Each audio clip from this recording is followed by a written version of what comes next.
시청자 여러분, 한 주간도 주 안에서 평안하셨습니까? 시작된 한 주간도 성 삼위일체 하나님께서 여러분과 늘 함께 하시기를 원합니다.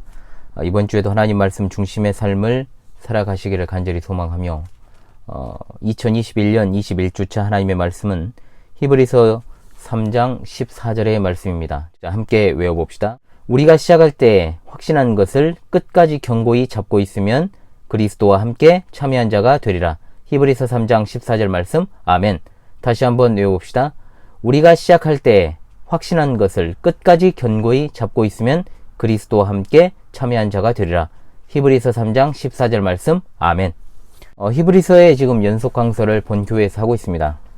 3주째 히브리서에 나오는 말씀을 이번 주 하나님의 말씀으로 삼아서 암송하고 있는 중에 있습니다. 히브리서 3장의 내용은 앞서 소개되었던 대제사장이신 예수님, 그리고 3장 1절에 나왔던 권면, 이것을 갖다가 이제 배경으로 해서 그것을 더욱더 이제 구체적으로 논증하는 것이다 볼 수 있습니다. 핵심은 3장 6절 하반절에 나오는 하나님의 집이라는 표현, 그리고 또는 이번 주 하나님의 말씀인 방금 외웠던 14절에 그리스도와 함께 참여한 자들로서 온전하게 존재하도록 촉구하는 것이 바로 이 말씀의 핵심입니다. 신약교회의 성도들, 특히 1세기 당시의 유대인 그리스도인들과 그리고 21세기를 살아가는 지금 현월TV를 시청하시는 신자들에게 항상 출애굽 1세대의 상황은 중요한 모델이 되는 겁니다.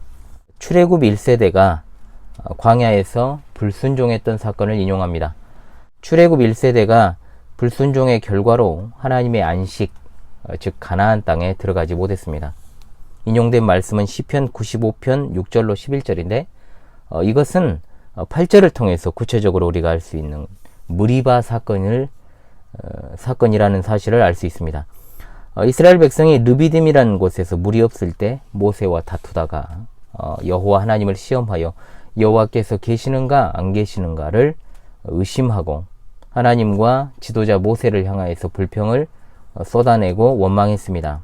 이 일로 인해서 그들은 무려 40년의 기간을 광야에서 보내게 되는데, 이를 가리켜서 사도는 하나님께서 백성들에게 대하여 근심하는 기간이었다라고 말씀을 하고 있습니다. 특별히 본 채널을 구독하시는 우리 시청자분들이 주목해야 할 것은 7절의 시작이라고 할 수 있는 그러므로 성령이 이르신 바와 같이라는 말입니다.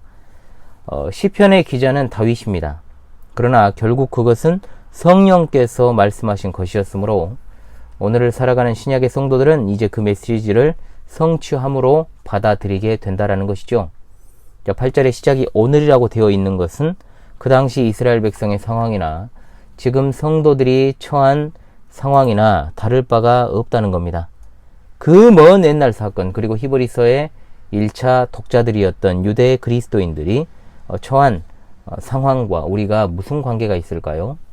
실로 출애굽의 역사는 성도의 여정을 그대로 보여준다라고 할 수 있습니다.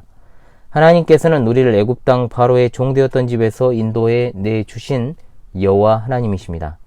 죄의 종에서 의의 종으로 이제 신분이 바뀌었고 또 약속의 땅을 향하여 걸어가고 있습니다. 이스라엘 백성이 광야에서 시험의 과정을 겪었던 것처럼 이 생의 삶 역시 시험의 기간이라는 것을 기억하십시오.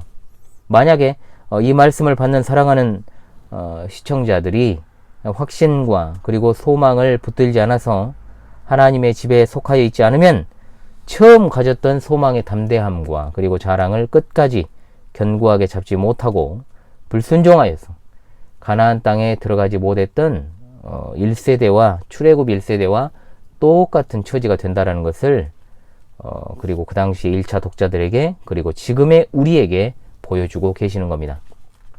그래서 하나님의 집에 속하라고 매우 효과적으로 이것을 도전하고 있는 것이죠.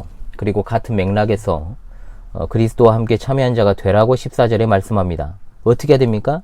14절의 말씀은 6절의 말씀과 비슷합니다. 하나님의 집이 되기 위해서는 어떻게 해야 되는가? 즉 그리스도와 함께 참여한다라는 것은 곧 하나님의 집이 된다라는 것을 의미합니다. 그리스도께서 자신이 하나님의 집, 즉 성전이 되심으로 그리스도와 함께 참여한 자들은 하나님의 집이 되는 것이요, 동시에 이것은 교회를 가리키는 것입니다.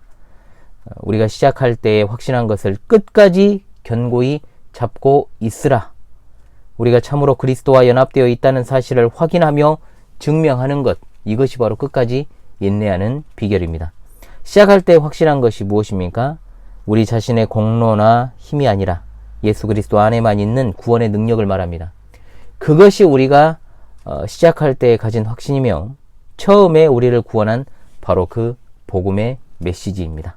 성도의 견인은 우리가 그리스도인의 삶을 시작할 때 복음을 한 번 그냥 들은 것으로, 그리고 내가 거기에 아멘으로 화답했고 또 내가 믿어진다라고 해서 우리가 끝까지 안전하고 그것으로 내가 만사 오케이다 라는 교리가 절대로 아닙니다.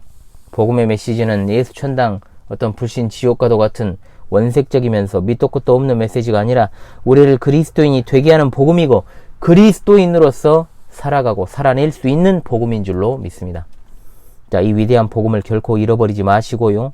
주 안에서 하나 된 지체들이 더욱더 서로 결속하여서 죄의 미혹으로 인하여서 정말 우리가 완고해지는 일이 없도록 부지런하게 충실하게 서로에게 이 위대한 복음을 전하면서 나누시는 여러분 모두가 될 수 있기를 간절히 바랍니다. 다시금 이번 주 하나님의 말씀을 외우며 마무리하도록 합시다. 우리가 시작할 때에 확신한 것을 끝까지 견고히 잡고 있으면 그리스도와 함께 참여한 자가 되리라. 히브리서 3장 14절 말씀. 할렐루야. 아멘.